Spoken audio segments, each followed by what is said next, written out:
How do you do? How do you do, Lord Russel? Won't you sit down? Thank you.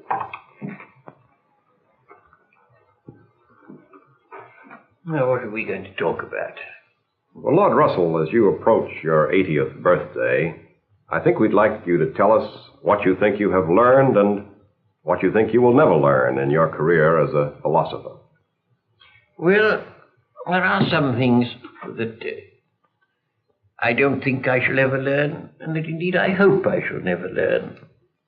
I don't wish to learn to change my hopes for the world. I'm prepared to change my beliefs about the state of the world, about what happens, but not about what I hope.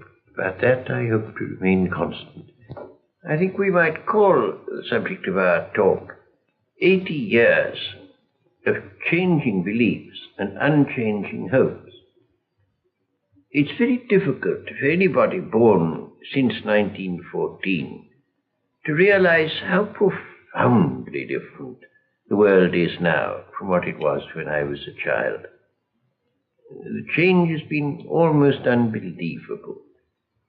I try as best I can, in spite of my years, to get used to living in a world of atom bombs, a world where ancient empires vanish like morning mist, where we have to accustom ourselves to Asiatic self-assertion, to the communist menace. The world is altogether so different from what it was when I was young that it's an extraordinarily difficult thing for an old man to live in such a world.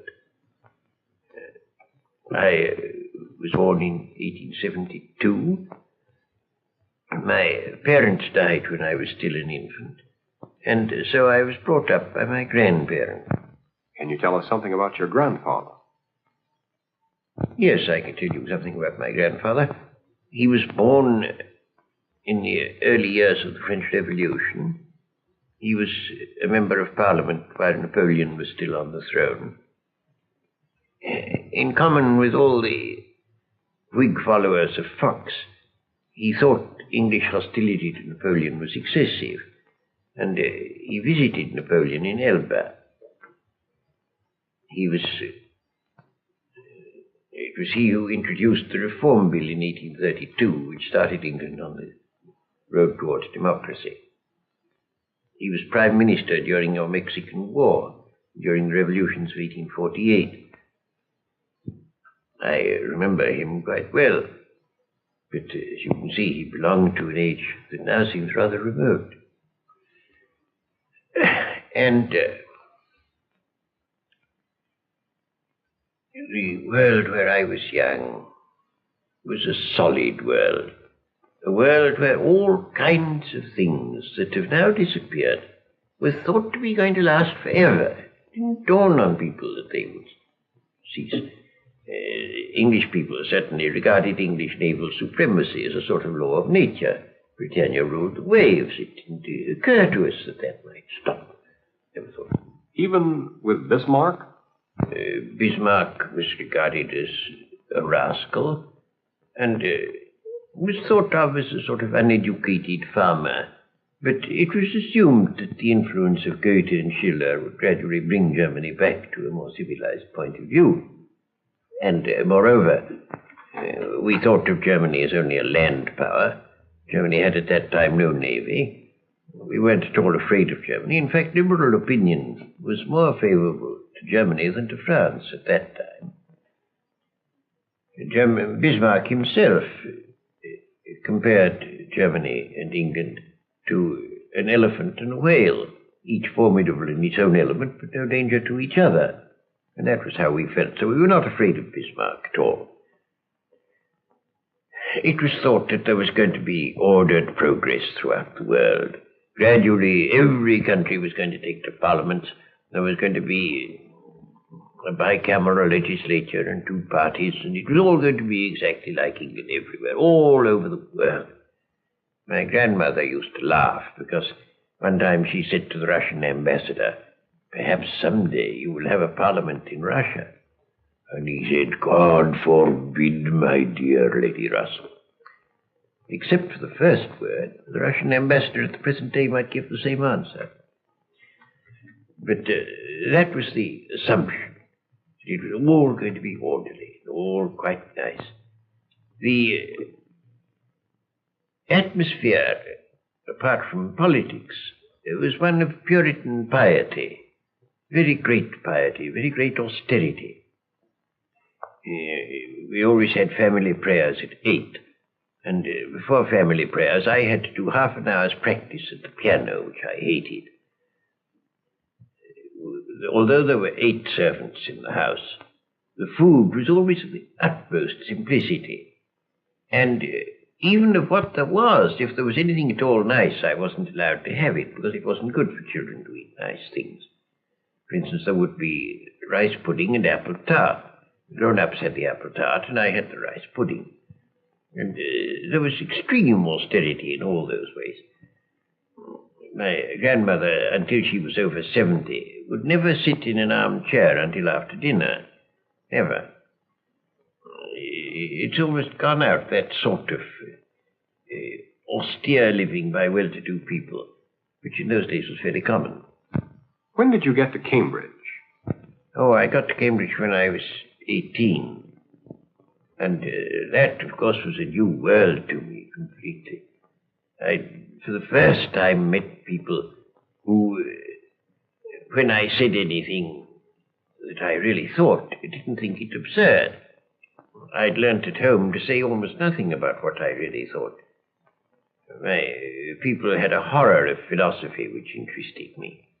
And they would say every time philosophy was mentioned, philosophy is summed up completely in these 2 questions. What is matter? Never mind. What is mind? No matter. And at about the 60th repetition of this remark, I ceased to be amused by it. When I got to Cambridge, it was a great comfort to me to find people who didn't regard philosophy as absurd. So that I was very, very happy when I first got to Cambridge. I quickly got to know a great many people who became my lifelong friends. Most of them, I'm sorry to say, are dead now, but those who are still alive are still my friends. You started with mathematics, didn't you? And then moved to philosophy?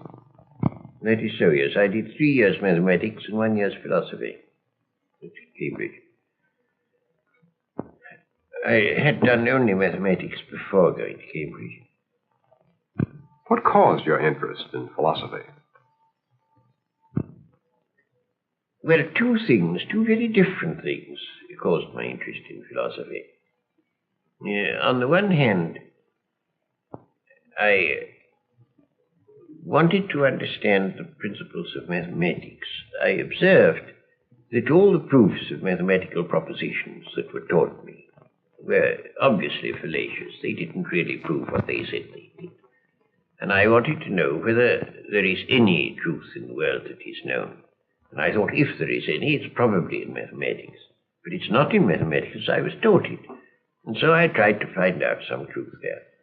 The other thing that made me interested in philosophy was the hope that I might find some basis for religious belief. And did you find it? No, in the mathematical part of my hopes I was fairly satisfied. But in the other part, no, not at all. For a time I found a certain satisfaction in the Platonic eternal world of ideas, which has a sort of religious flavor and gave me a certain satisfaction. But then I came to the conclusion that that was nonsense, and I was left without any satisfaction to that set of my desires.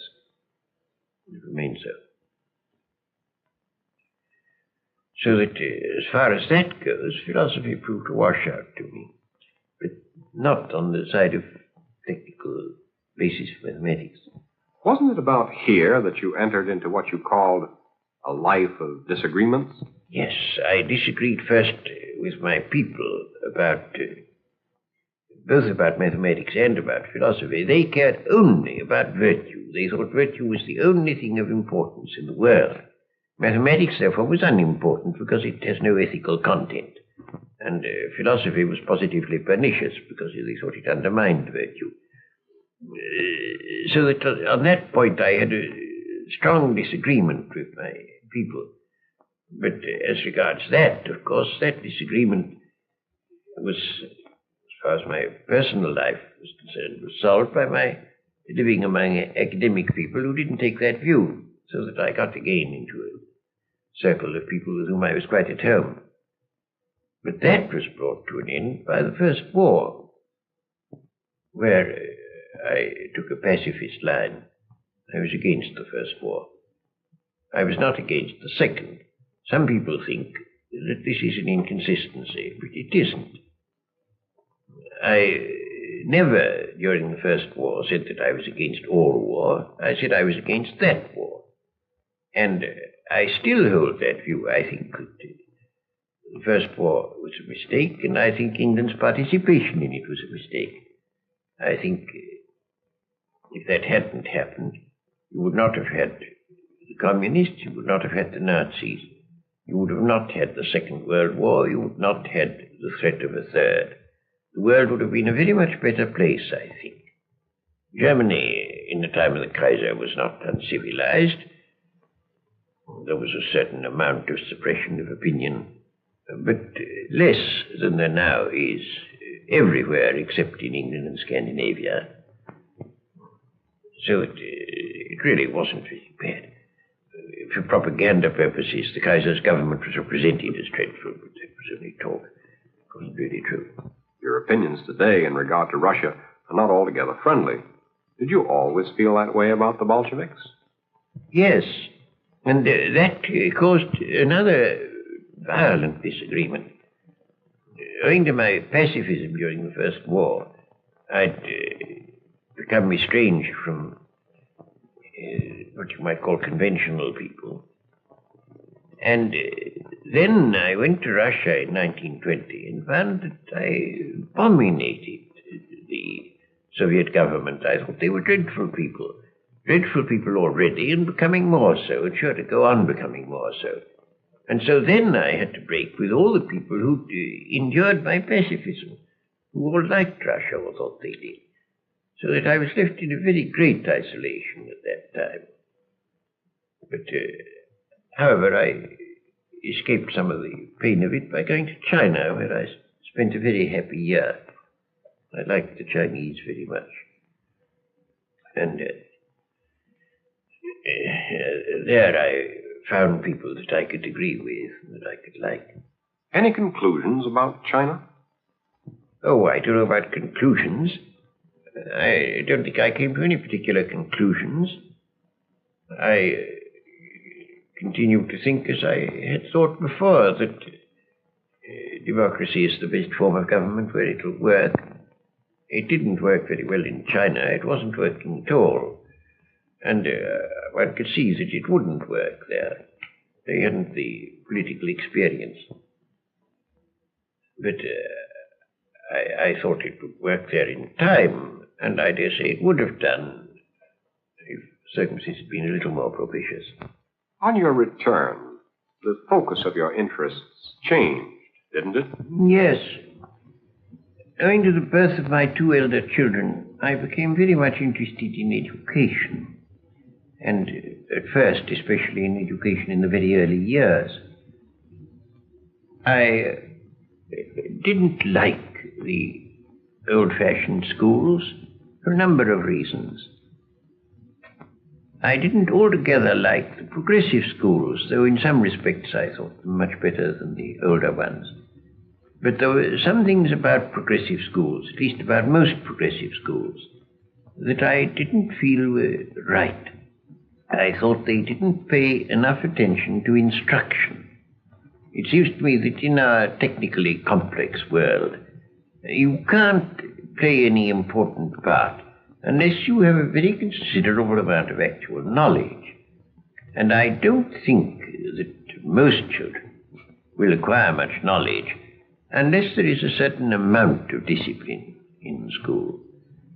I think that the degree of discipline required for acquiring knowledge ought to be insisted upon, and isn't sufficiently insisted upon in a good many modern schools that I know. Did you change any of your opinions in that regard? Well, I suppose to some degree. I tried running a school of my own because I wasn't satisfied with other schools. I haven't the talents of an administrator, and I wasn't satisfied with the school that I tried to run. Fortunately, at just about that time, a certain modern school that I was interested in became, I thought, quite good enough, and I was satisfied with that.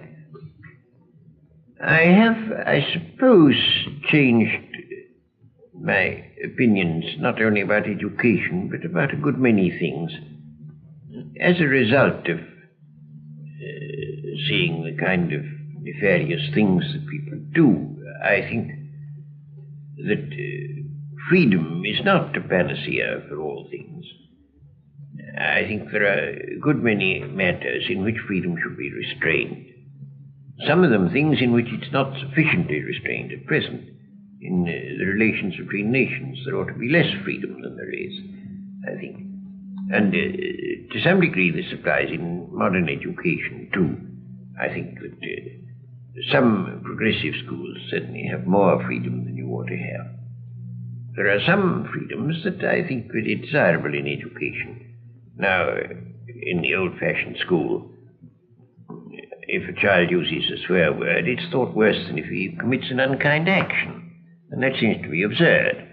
I think clearly the unkind action matters more.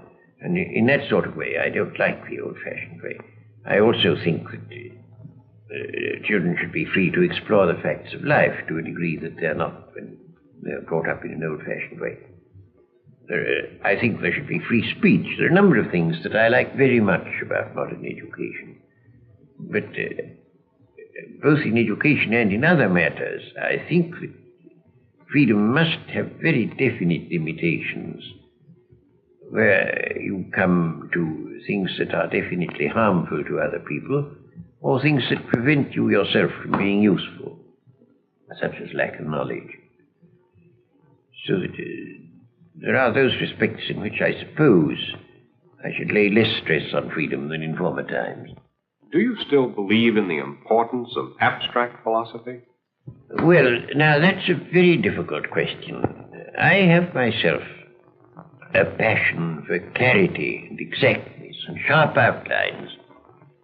For some reason that I've never understood, this makes people think that I have no passions, that I'm a cold fish. I don't know why, but it does cause people to think that.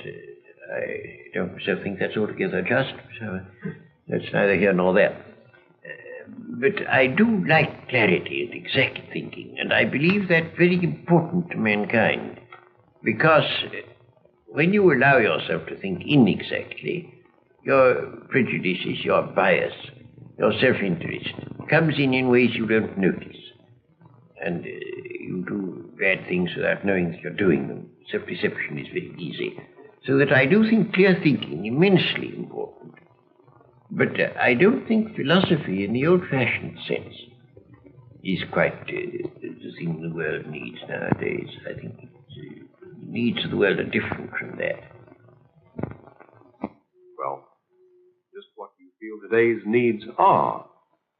Well, of course, the needs depend on what a person's capacities are. But if I were now, at this moment, a young man, whether in England or in America, I should not take to philosophy. I should think there were other things better to take to. If I had the necessary capacity, I think I would be a physicist. If my capacities didn't run in that direction, I should think that history, psychology, mass psychology especially, theory of politics, things of that sort are much better worth working at than pure philosophy. And it's that sort of thing that I should take to if I were now young. Lord Russel, what do you think the world needs to reach a happier state? Well, I think there are three things that are needed if the world is to adapt itself to the Industrial Revolution. The troubles we are suffering now are essentially troubles due to adapting ourselves to a new phase of human life, namely the industrial phase. And I think three things are necessary if people are to live happily in the industrial phase. One of these is world government. The second is an approximate economic equality between different parts of the world. And the third is a nearly stationary population. I'd like to say a little about each of those. As to world government, the world government should be, of course, a federal government, leaving a very great deal of freedom to the individual national governments, and only those things controlled by the world government which are absolutely necessary for the avoidance of war. The most important and the most difficult of these is armed forces. All the important weapons of war will have to be in the hands of the international government and of it alone. When that happens, war will become practically impossible. And if war were impossible, mankind could go ahead. If war is not impossible, every advance in scientific technique means an advance in mass murder and is therefore undesirable. But if once world peace were achieved, it would be just the opposite. That's the first point. Now I come on to the question of approximate economic equality. As things stand at present, Western Europe, and still more the United States of America, have a high standard of life. On the whole, the great majority of mankind live fairly comfortably from a material point of view. Asia, on the other hand, lives in very, very great poverty. So does most of Africa. And the moment people are sufficiently educated to be aware of these facts, the inevitable result is a great development of envy in the poorer parts of the world. That envy is a cause of unrest and inevitably makes world peace precarious. There's only one way of dealing with it, which is to produce approximate economic equality, which of course is a long story, but it can be done. The third point about population is very vital indeed. The food supply of the world tends at present to diminish through the denudation of the soil. It tends, of course, also to increase through various technical advances. But those two about balance, so that on the whole, the food produce of the world does not increase appreciably. Now that means that unless everybody is to be very poor, especially if you have economic equality, unless everybody is to be very poor, there must be not more people to be fed, not many more than there are now. And therefore you've got to get approximate economic equality, approximate equality of population, and approximately stationary population. Otherwise, those parts of the world where the population increases fast will want to go to war with those where it increases slowly. That brings us precisely to the problem of Asia and what part Asia will play in the immediate future. Well, Asia, first of all, has risen to the point of education. Some Asians have, where it is not prepared any longer to be subservient to the white man. It hasn't noticed that Russians are white. If it had, it would take a different line. But it seems to think that Russians are yellow or black or some other color. And I think our propaganda ought to be mainly devoted to saying only Russians also are white. I believe that would be the effective propaganda to use in Asia. But I pass that point by. Asia clearly is going to claim equality with the white man. And it's perfectly futile, absolutely futile, for the white man to resist that claim. It will infallibly win, infallibly. And we ought, therefore, to concede it graciously at once before we're driven to it. To concede complete equality to Asia. But if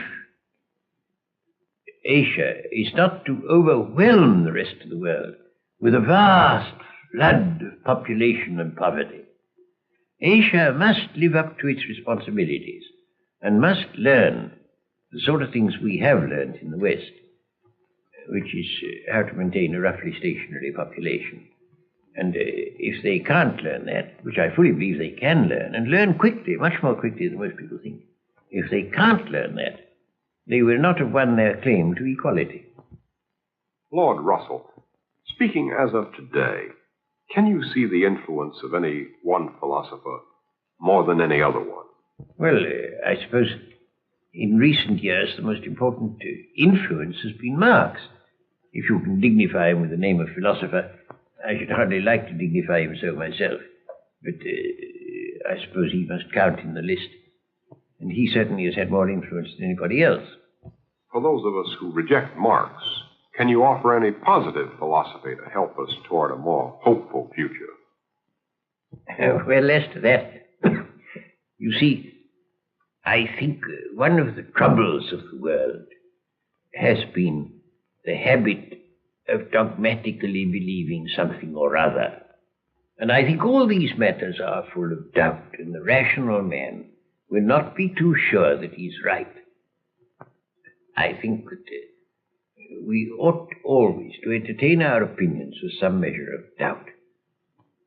I shouldn't wish people dogmatically to believe any philosophy, not even mine. Not even mine. No, I think we should accept our philosophies with a measure of doubt.